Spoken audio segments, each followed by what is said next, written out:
वक्फ तरमीमी bill के खिलाफ SDPI का एहतजाज जारी है।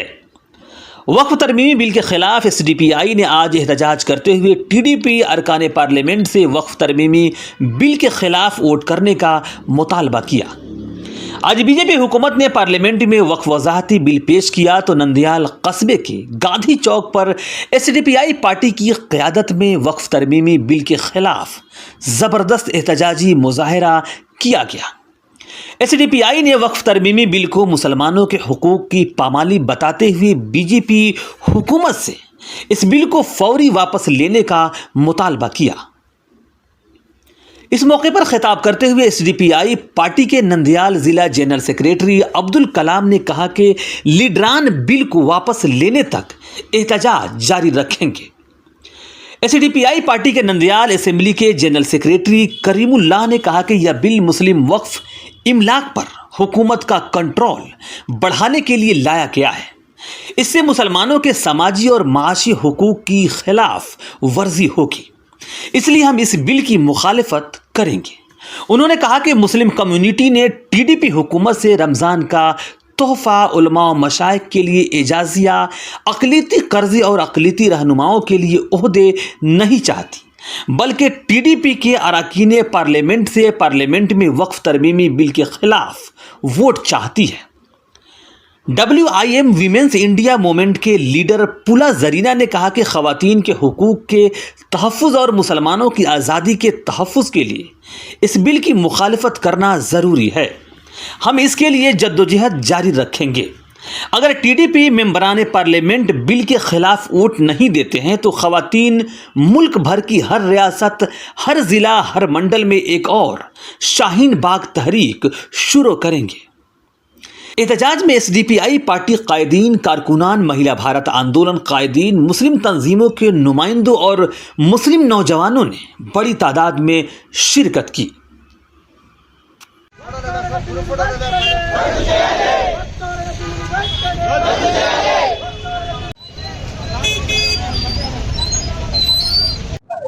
ఈరోజు రాష్ట్ర ప్రభుత్వం తీసుకున్న వక్ఫ్ సవరణ బిల్లును భారతదేశంలోని ప్రతి ముస్లిం సెక్యులర్ నాయకులు అందరూ ఈ వక్ఫ్ సవరణ బిల్లును వ్యతిరేకిస్తున్నాం। గత 15 సంవత్సరాల నుంచి చూస్తే బీజేపీ ప్రభుత్వం ఏదో ఒక నల్ల చట్టాన్ని తీసుకొని వస్తుంది, ప్రజలు దాన్ని వ్యతిరేకిస్తున్నారు। ఏదో ఒక బిల్లు తెస్తుంది, దాన్ని ప్రజలు వ్యతిరేకిస్తున్నారు। మొన్నటి వరకు చూసుకుంటే ట్రిపుల్ తలాక్ బిల్ అని, ఎన్ఆర్సీ, టీఏ ఇలాంటి నల్ల చట్టాలను తీసుకొని వచ్చింది, వాటిని వ్యతిరేకిస్తూనే వస్తున్నాము। ఇప్పుడు మళ్ళీ కొత్తగా ఈ వక్ఫ్ సవరణ బిల్లును తెస్తుంది। మన రాజకీయ నాయకుల్లో టీడీపీ, వైసీపీ ప్రభుత్వంలో ఎందరో ముస్లిం నాయకులు ఉన్నారు। ఇది పార్టీ తరఫున కాదు, టీడీపీ ప్రభుత్వం కాదు, వైసీపీ ప్రభుత్వం కాదు, బీజేపీ ప్రభుత్వం కాదు, ఎస్డీపీ ప్రభుత్వం కాదు। మనం ముస్లిం సమాజానికి ఏం జరుగుతుంది, ఏ అన్యాయం జరుగుతుంది, పార్టీని పక్కన పెట్టండి, మా ముస్లిం సమాజానికి ఎవరు న్యాయం చేస్తున్నారని గుర్తు పెట్టుకోండి। ఎవరు న్యాయం చేస్తే మాకు న్యాయం జరుగుతుంది అని గుర్తు పెట్టుకొని ఓట్లు వేయండి। ముందు ఏదో వాళ్ళు డబ్బులు ఇస్తున్నారు, మేము ఓటేస్తున్నాము, వాళ్ళు నల్ల చట్టాలను తీసుకొని వస్తారు, ఏదో ఒక పార్టీ వచ్చి దాన్ని వ్యతిరేకిస్తుంది। ఇలా ఎన్ని రోజులని వ్యతిరేకిస్తూ కూర్చుండాలి మేము? మాకేం పని పాట లేదా? మీరు బిల్లులను తెస్తుంటారు, మేము వ్యతిరేకిస్తూ ఉంటాం, మీకేం పని పాట లేదా? తెచ్చే బిల్లులను, ప్రజలకు ఉపయోగకరమైన బిల్లులను తీసుకురండి, అప్పుడు మేము కూడా ఊరుకుంటాం। మేము కూడా ఇలా మహిళలు వచ్చి రోడ్ల మీద వచ్చి వచ్చి ఇక్కడ స్పీచ్లు ఇవ్వడము మాకేం పని పాట లేదా? ఒకే మాట చెప్తున్నాము, మీరు ఇలాంటి వ్యతిరేక బిల్లు, ఇలాంటి నల్ల చట్టాలను ఎన్ని బిల్లులను పాస్ చేసినా మేము దీన్ని తిరస్కరిస్తూనే ఉంటాం। మీరు మద్దతు తెలిపినా కూడా మేము తిరస్కరిస్తాం। రేపు పొద్దున మళ్ళీ ఎలక్షన్స్ వస్తాయి, అప్పుడు మా పిల్లల ముడ్డిలు కడగడానికి వస్తారు కదా, మూతి ముగ్గులు నాకడానికి వస్తారు కదా, అప్పుడు మేము కూడా ఏం చేస్తాము? మా ఈ వక్ఫ్ సవరణ బిల్లును ఎవరు తిరస్కరించారు, ఎవరు మా గోరును పట్టించుకున్నారు, అప్పుడు రాని రాజకీయ నాయకులు ఇప్పుడు ఎందుకు వస్తున్నారని మా ఇంటికి వచ్చినప్పుడు కూడా మేము కూడా ప్రశ్నిస్తాం। మాకు కూడా అంత ఇంగిత జ్ఞానం ఉంది, మేము కూడా చదువుకున్న వాడే ప్రశ్నిస్తాడు అని కాదు, ప్రతి ఒక్కరికి ఇప్పుడు అందరికి తెలిసింది ఎవరికి న్యాయం చేస్తున్నారు అన్నది। కాబట్టి ప్రతి ఒక్క ముస్లిం అయినా ఎవరైనా సరే మా సమాజ ఒక బిల్లుకు అన్యాయం జరుగుతుంది, మాకు ఈ బిల్లు ఇష్టం లేదు, మాకు వ్యతిరేకిస్తున్నామంటే మీరు ఖచ్చితంగా దీన్ని తిరస్కరించాలి। ఎందుకంటే ఇప్పుడు నీ పదవి కాలం ఉంటే ఒక 5 ఏళ్ళు ఉండాలి, కానీ ఈ బిల్లును పాస్ చేస్తే మా పిల్లల భవిష్యత్తు పోతుంది. నువ్వు ఉంటే 5 ఏళ్ళు ఉంటావు అంతే ఈ రాజకీయంలో, అంతేగాని ప్రిజెంట్ చేయి, పోతే పోని నీ రాజకీయం, తర్వాత మేము చూసుకుందాం. ఈ మా ముస్లిం సమాజానికి అన్యాయం జరుగుతుందంటే ఏ ఒక్క రాజకీయ నాయకుడు కూడా రాడు. ఎందుకంటే ముస్లిం అంటే అంత భయమో మళ్ళీ ఏమో తెలియదు. మనం ఖచ్చితంగా ఈ వక్ఫ్ సవరణ బిల్లులను వ్యతిరేకించాలి. చంద్రబాబు నాయుడు గారు నేడు మీ భుజాల పైన ఈ యొక్క భారతీయ జనతా పార్టీ నిలబడి ఉంది. బీహార్ లో నితీష్ కుమార్ భుజాల పైన, మన ఆంధ్రప్రదేశ్ లో చంద్రబాబు నాయుడు గారి భుజాల పైన ఈ యొక్క ప్రభుత్వం నిలబడి ఉంది. మీ దగ్గర మంచి అవకాశం ఉంది. మీరు ముస్లింల పైన మీ పైన ఉంచుకున్న విశ్వాసాన్ని నిలబెట్టుకునే సరైన సమయం ఇది. అటువంటి సమయంలో మీరు ఈ యొక్క సమాజానికి వ్యతిరేకంగా, రాజ్యాంగానికి వ్యతిరేకంగా ఈ యొక్క వక్ఫ్ సవరణ బిల్లుకు నేడు మీరు మద్దతు తెలుపబోతున్నారని తెలిసింది. మీరు 3 సవరణలను మేము ముస్లింలకు సంబంధించినటివి దాంట్లో పెట్టాము. ఆ యొక్క ప్రభుత్వం జేపీసీ దానికి అంగీకరించింది కాబట్టి మేము దానికి మద్దతు ఇస్తున్నామని చెప్తున్నారు. కాబట్టి వాస్తవం ఏమిటంటే మీరు రాజ్యాంగ స్ఫూర్తికి వ్యతిరేకంగా అడుగులేస్తున్నారు చంద్రబాబు నాయుడు గారు. రేపొద్దున మన రాష్ట్రంలో ప్రజాస్వామ్యానికి వ్యతిరేకంగా, రాజ్యాంగ వ్యతిరేకంగా ఏ సమస్యలు ఎదురైనా గానీ దానికి జవాబుదారీతనంగా మీరే నిలబడాల్సి వస్తుందని social democratic party of India తరఫు నుంచి మేము హెచ్చరిస్తా ఉన్నాం. నేడు 3 సవరణలను మేము జేపీసీకి ఇచ్చాము, ముస్లింలకు ఏం భయం లేదని చంద్రబాబు నాయుడు గారు చెప్తున్నారు. ఆ సవరణలు ఎట్లున్నాయంటే, అయ్యా ముస్లింల వీళ్ళకి మీరు కొట్టండి, ముస్లింలకు మీకు ఇష్టం వచ్చినట్టు కొట్టండి, కానీ బట్టలిప్పి కొట్టాగండి, బట్టలు వేసి కొట్టండి అని చెప్తున్నారు.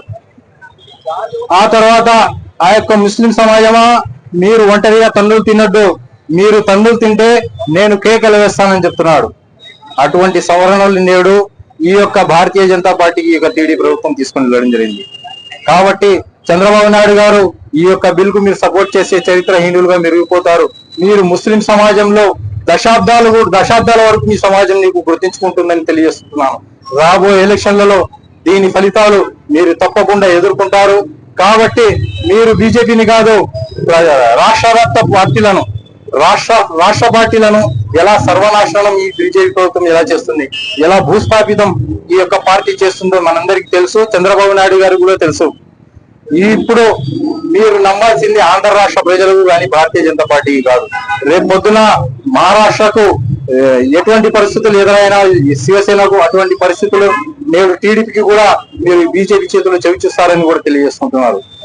దేశవ్యాప్తంగా వక్ఫ్ సవరణ బిల్లుకు వ్యతిరేకంగా ఈ రోజు పార్లమెంటులో బిల్లును ప్రవేశపెట్టడం జరుగుతుంది. ఎప్పుడైతే బీజేపీ ప్రభుత్వం ఏర్పడిందో ఈ బీజేపీ ప్రభుత్వం 2 ఆధారాల పైన ప్రభుత్వాన్ని ఏర్పాటు చేయడం జరిగింది. ఒకటి, బీహార్ ముఖ్యమంత్రి నితీష్ కుమార్, ఆంధ్రప్రదేశ్ టీడీపీ ముఖ్యమంత్రి నారా చంద్రబాబు నాయుడు గారు. నారా చంద్రబాబు నాయుడు గారు మీ నుండి ముస్లిం సమాజం కోరుతున్నది రంజాన్ తోఫా కాదు. నారా చంద్రబాబు నాయుడు గారు మీ నుండి ముస్లిం సమాజం కోరుతున్నది ఉలమాలకు, అయ్యమాలకు ఇస్తున్న గౌరవ వేతనాలు కాదు. నారా చంద్రబాబు నాయుడు గారు మీ నుండి ముస్లిం సమాజం కోరుతున్నది మాకు మైనారిటీ లోనులు కాదు. మీ నుండి ముస్లిం సమాజం కోరుతున్నది వక్ఫ్ సవరణ బిల్లుకు వ్యతిరేకంగా మీ ఎంపీలు ఈ రోజు పార్లమెంటులో ఓటు వేయాలని ఈ రోజు ముస్లిం సమాజం మిమ్మల్ని కోరుతుంది.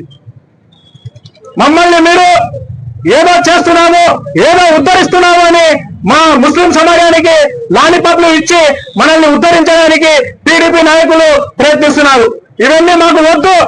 మాకు కావాల్సింది ముస్లిం సమాజానికి వక్ఫ్ సవరణ బిల్లుకు వ్యతిరేకంగా పార్లమెంటులో ఓటు వేయాలి. మీరు ఎన్నికల సమయంలో సెక్యులర్ వాది, సెక్యులర్ నాయకుడు ఉమ్మడి ఆంధ్ర తెలంగాణ రాష్ట్రాలలో ఎవరైనా ఉన్నారంటే అది చంద్రబాబు నాయుడు గారు మాత్రమే. ముస్లిం సమాజానికి పక్షపాతి చంద్రబాబు నాయుడు గారు మాత్రమే అని పెద్ద పెద్ద మాటలు మాట్లాడిన మత పెద్దలందరికీ మేము కోరుతున్నాము.